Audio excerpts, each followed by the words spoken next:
दोस्तों, अगर जीवन में बर्बाद होने से बचना है तो ऐसे व्यक्तियों पर भरोसा मत करना जिस पर इन तीन स्त्रियों ने किया था। चलिए इस ज्ञानवर्धक कहानी के माध्यम से जानते हैं। एक समय की बात है, एक गांव के पास एक घना जंगल था। उस जंगल में एक साधु का आश्रम था। साधु का नाम सभी गांवों में प्रसिद्ध था और लोग उसे बहुत सम्मान देते थे। साधु के बारे में कहा जाता था कि वह दिव्य शक्तियों से युक्त है और जिसने भी उसकी शरण ली उसका जीवन संवर गया। लेकिन यह साधु असल में एक धूर्त और चालाक व्यक्ति था जो लोगों की श्रद्धा और विश्वास का लाभ उठाकर अपना स्वार्थ सिद्ध करता था। वह लोगों को तरह तरह के प्रलोभन देता, उनकी कमजोरियों को पहचान कर उन्हें अपने जाल में फंसाता और फिर उनके धन और संपत्ति पर कब्जा कर लेता। गांव में तीन महिलाएं रहती थीं जो अलग अलग परिस्थितियों में थीं, लेकिन उनका उद्देश्य एक ही था, अपने जीवन को सुखमय बनाना। पहली महिला, जिसका नाम सुरभि था, बहुत ही मेहनती और ईमानदार थी। वह अपने परिवार के लिए संघर्ष कर रही थी और चाहती थी कि उसके बच्चों को एक अच्छा जीवन मिले। लेकिन उसे अपने भाग्य पर विश्वास नहीं था। उसे लगता था कि उसकी मेहनत व्यर्थ जा रही है और वह किसी चमत्कार की प्रतीक्षा कर रही थी। गांव वालों ने उसे साधु के बारे में बताया और कहा कि यदि वह उनके पास जाएगी तो उसकी समस्याएं हल हो जाएगी। सुरभि ने सोचा कि शायद यही उसकी आखिरी उम्मीद है और वह साधु के आश्रम जाने के लिए तैयार हो गई। दूसरी महिला, जिसका नाम प्रिया था, बहुत ही सुंदर और बुद्धिमान थी, लेकिन वह अपने जीवन में हमेशा असंतोष महसूस करती थी। वह हमेशा सोचती थी कि वह दूसरों की तुलना में कम भाग्यशाली है और उसे जीवन में वह सब कुछ नहीं मिल पाया जो उसे मिलना चाहिए था।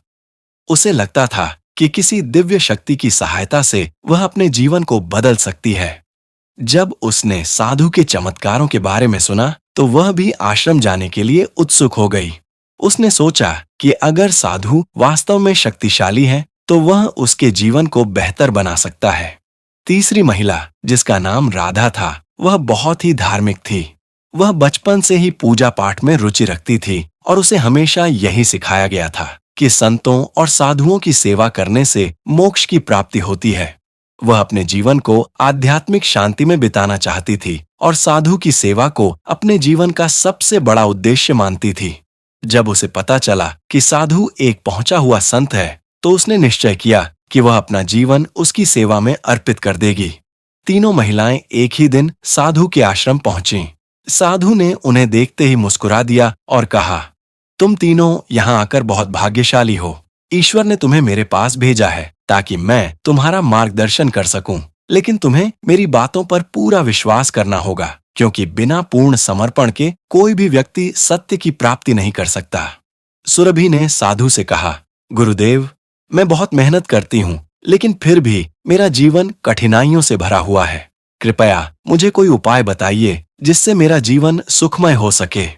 साधु ने गहरी सांस ली और कहा, बेटी, तुम्हारे पिछले जन्म के कर्मों के कारण तुम्हें यह कष्ट सहना पड़ रहा है। लेकिन यदि तुम पूरी श्रद्धा के साथ मेरी सेवा करोगी और मेरे कहे अनुसार चलोगी तो तुम्हारे सारे पाप नष्ट हो जाएंगे और तुम्हें अपार धन और सुख की प्राप्ति होगी। लेकिन इसके लिए तुम्हें अपनी सारी संपत्ति और धन मेरे चरणों में अर्पित करना होगा। यह एक परीक्षा है कि क्या तुम वास्तव में ईश्वर पर विश्वास रखती हो। सुरभि को साधु की बातों पर पूरा विश्वास हो गया। उसने अपनी बची हुई संपत्ति साधु को अर्पित कर दी और उसके आश्रम में रहने लगी। वह दिन रात साधु की सेवा करती और सोचती कि जल्दी ही उसके जीवन में चमत्कार होगा। प्रिया ने साधु से कहा, गुरुदेव, मैं अपने जीवन से संतुष्ट नहीं हूँ। मुझे हमेशा लगता है कि मैं दूसरों की तुलना में कम भाग्यशाली हूँ। क्या आप मेरी किस्मत बदल सकते हैं? साधु ने हंसते हुए कहा, बिल्कुल, लेकिन इसके लिए तुम्हें कुछ विशेष अनुष्ठान करने होंगे। तुम्हें कुछ विशेष पूजा करनी होगी और इसके लिए कुछ बहुमूल्य वस्तुएं और गहने चाहिए। यदि तुम अपनी सारी कीमती चीजें इस अनुष्ठान में समर्पित कर दोगी तो तुम्हारा भाग्य चमक उठेगा। प्रिया को साधु की बातों पर संदेह हुआ, लेकिन जब उसने गांव के अन्य लोगों से सुना कि साधु ने कई लोगों की तकदीर बदल दी है तो उसने भी अपने गहने और बहुमूल्य सामान साधु को सौंप दिया और अनुष्ठान करने लगी। वह हर दिन साधु के बताए हुए कर्म करती और यह सोचती कि जल्द ही उसका भाग्य बदल जाएगा। राधा ने साधु से कहा, गुरुदेव, मैं मोक्ष प्राप्त करना चाहती हूँ। मैं इस संसार की मोह माया से मुक्त होना चाहती हूँ। कृपया मुझे मोक्ष का मार्ग दिखाइए। साधु ने गंभीरता से कहा, मोक्ष प्राप्त करने के लिए सबसे पहले तुम्हें अपने शरीर और आत्मा को पूरी तरह मेरे प्रति समर्पित करना होगा। तुम अपनी सारी सांसारिक इच्छाएं त्याग दो और पूरी तरह मेरी सेवा में लग जाओ। केवल तभी तुम ईश्वर की सच्ची कृपा प्राप्त कर सकती हो। राधा पूरी श्रद्धा से साधु की सेवा करने लगी। वह दिन रात उसके आदेशों का पालन करती और सोचती कि एक दिन उसे मोक्ष अवश्य मिलेगा। समय बीतता गया, लेकिन तीनों महिलाओं के जीवन में कोई परिवर्तन नहीं हुआ। सुरभि अभी भी दरिद्र थी, प्रिया अभी भी असंतुष्ट थी और राधा अभी भी मोक्ष की प्रतीक्षा कर रही थी। धीरे धीरे उन्हें यह एहसास होने लगा कि शायद वे किसी धोखे का शिकार हो गई हैं। एक दिन सुरभि ने देखा कि साधु चोरी छिपे कुछ लोगों से मिल रहा है और उनके साथ सोने चांदी के आभूषणों का लेन देन कर रहा है। उसे शक हुआ और उसने प्रिया और राधा को इसके बारे में बताया। तीनों महिलाओं ने मिलकर रात के समय साधु के आश्रम की जांच की और पाया कि वहां छिपाकर रखे गए बहुमूल्य गहने, पैसे और अन्य कीमती वस्तुएं थीं। अब उन्हें पूरा यकीन हो गया कि साधु वास्तव में एक धोखेबाज है। उन्होंने गांव के मुखिया और अन्य लोगों को इस बारे में बताया। पहले तो गांव वालों को विश्वास नहीं हुआ, लेकिन जब उन्होंने आश्रम की जांच की तो उन्हें भी वही वस्तुएं मिलीं जो साधु ने धोखे से इकट्ठा की थीं।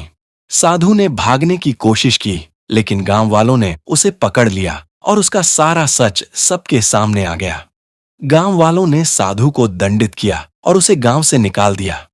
तीनों महिलाओं ने अपने गहने और धन वापस प्राप्त किया और उन्होंने सीखा कि आंख मूंद कर किसी पर विश्वास नहीं करना चाहिए। वे समझ गईं कि सच्चा सुख और मोक्ष किसी चमत्कार से नहीं, बल्कि अपनी मेहनत और सच्चे ज्ञान से प्राप्त होता है। तीनों ने अपने जीवन को नए सिरे से शुरू किया और गांव की अन्य महिलाओं को भी यह सिखाया कि किसी के बाहरी स्वरूप और मीठी बातों में न आए। उन्होंने अपने अनुभव से सीखा कि असली संत वह होता है जो निस्वार्थ भाव से सेवा करता है, न कि वह जो लोगों की श्रद्धा का फायदा उठाकर अपने स्वार्थ की पूर्ति करता है।